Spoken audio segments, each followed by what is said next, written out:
Okay, good morning everyone. Good Morning. How are you today? Good. Okay, so today I would like to present about reporting verb in literature review chapter of Tesol master thesis written by Vietnamese postgraduates. This is journal articles written by Annisa and Nguyen Thi Tu Loan and will be presented by me. And in this presentation, I will divide it into 4 sections. First is introduction, second is method and data, third finding and discussion, and the last one is conclusion. Okay, before we move on to the introduction, let's take a look at this title.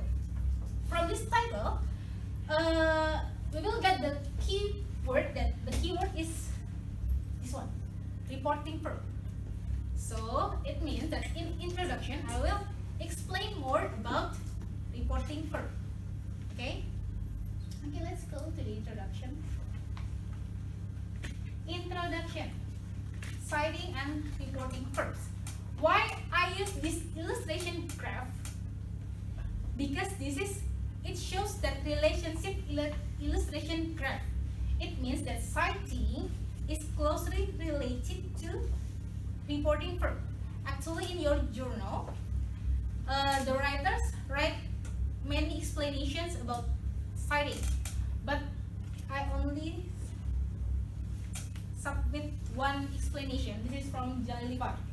Citing other words is a distinguishing feature of academic writing. I bought this sentence because this is the point of it, because this is the main point. So you will need to use reporting verbs to integrate it into your text. Okay, sorry. This one, this is the definition of reporting verbs. Okay, next is research aim. So I found 2 aims, but basically they are similar. This study aims is planned to investigate how RVs were deployed in LR. RV is reporting verb, LR literature review, which contain the most citation.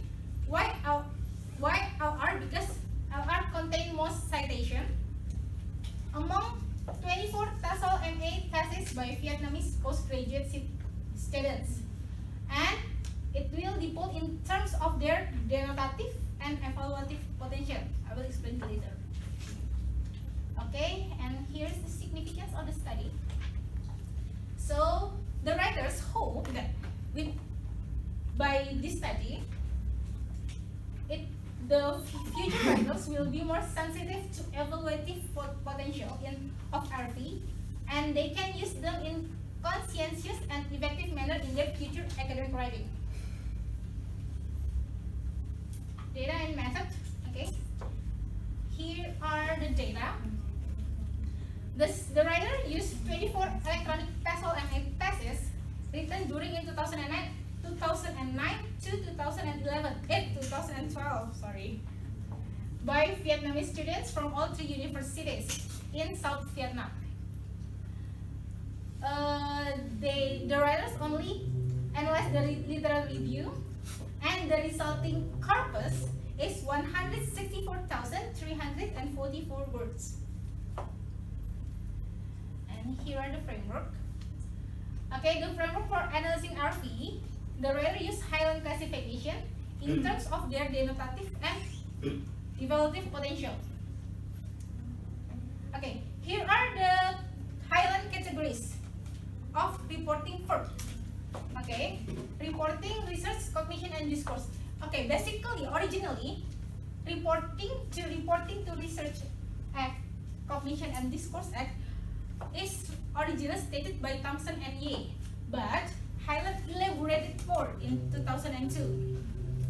So if in Thompson and Ye, they classified reporting verb into research verb or research act, and then mental verb or cognition acts, and then textual verb or discourse act.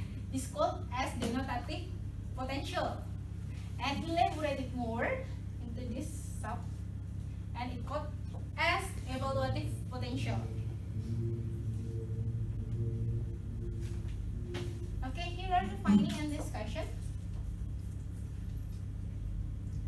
Okay, the denotative or the process categories, as I explained to you before,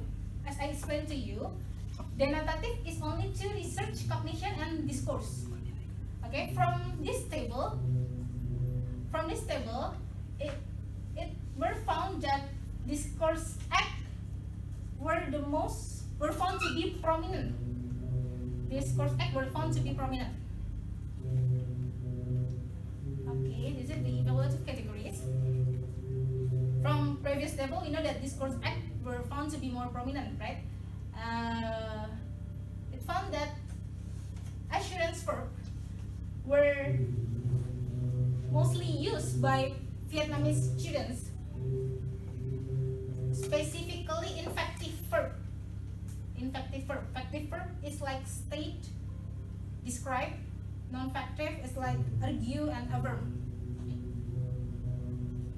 Okay, here are the verb forms. In your journal, the writers write a lot of verbs they found, but I only submit the highest. Okay, most Vietnamese students are used state verb. It's 57, followed by define, and then suggest, claim, say, find, argue, and others. Here's okay. Tense and voice. In 24 literature review, the Vietnamese students tend to use present simple, then followed by past simple, and the last one is present perfect. And for the voice, they tend to use active voice. Okay, for conclusion, okay, I will try to review my presentation. Okay, first, this study is planned to investigate what verbs are the most dominant in 24 literature review, and it found that discourse act were more prominent, followed by research act and cognition act. And then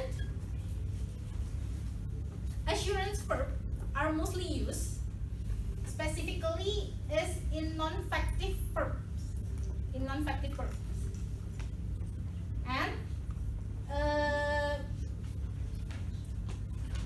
present and past simple tenses were almost equal, but they tend to use present. And the writers also, the Vietnamese students also tend to use active voice rather than passive voice. Okay.